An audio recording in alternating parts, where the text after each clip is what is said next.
We are approaching the end of the year 2023. We had some good gacha game releases this year, and some very terrible ones, and some just in the middle.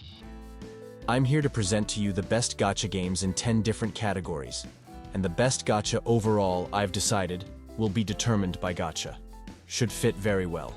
Just to clarify, I'm only considering gacha games released this year, and no hentai games are included here.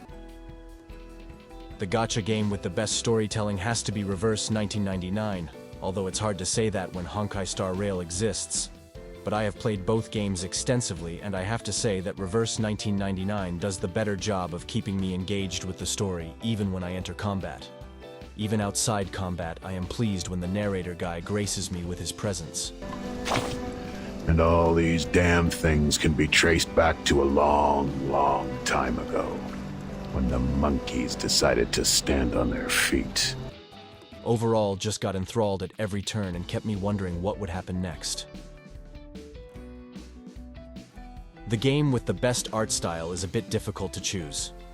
I ended up having to choose between Honkai Star Rail, Phantom Blade Executioners, Black Clover Mobile, and Tower of God New World. All with different art styles that really look good, so in the end I decided to choose the game that delivers environment and characters in a way that has potential to keep you immersed no matter what you are doing.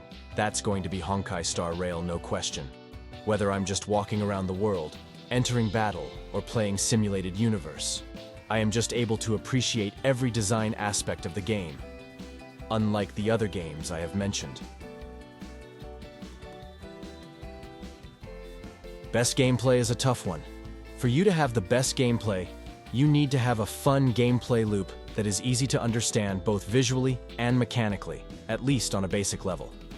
This one is going to be between Honkai Star Rail, Aether Gazer, and Phantom Blade Executioners. I'm going to have to give this to Honkai Star Rail once again. And I know you're thinking, man, this talking hand really likes this game, but I promise you, I have no interest in this game. It is just undeniable. Honkai Star Rail has the best gameplay loop of this year that is also easy to understand. Aether Gazer is my game, but if you have to play the same stage over and over, you will get bored instantly. There's no auto either. Best fan service is going to go to Snowbreak Containment Zone.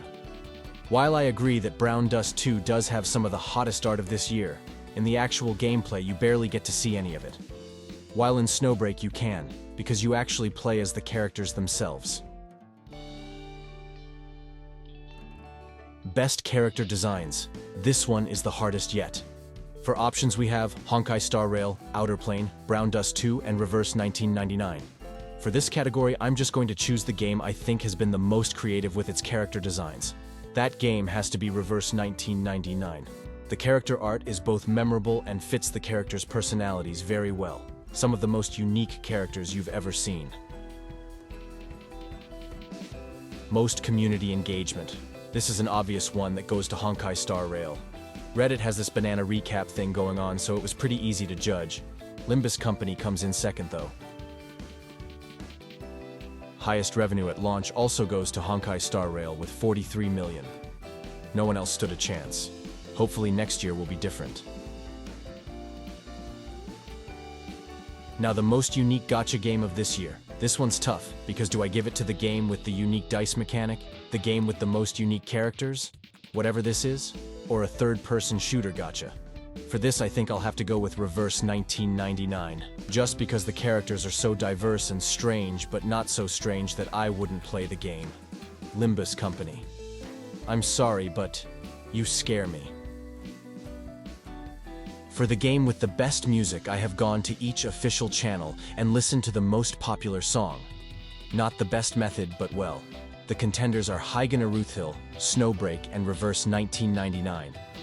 Hygen being here is basically cheating since they did the collab with Nijisanji. But in any case, the one I decided is Reverse 1999. I'm sorry, but there's a reason people love this visual novel so much. The music is such a vibe at every turn. Music depends on your taste, but this isn't my usual go-to genre. Time for the last category. Most free-to-play friendly gacha of the year. This one is between Honkai Star Rail and Ether Gazer. These two, because they are the most free-to-play friendly that I have played this year. I've tried to compare to other games, but you can't compare one for one. There's so many factors to consider, but I'm giving this one to Ether Gazer.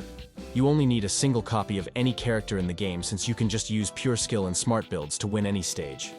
On top of that, you can consistently pull at least on every other new banner for free as long as you give your time consistently. And on top of that, again, you can literally get copies for your characters every week for free. If that isn't the most free to play, then I don't know what is.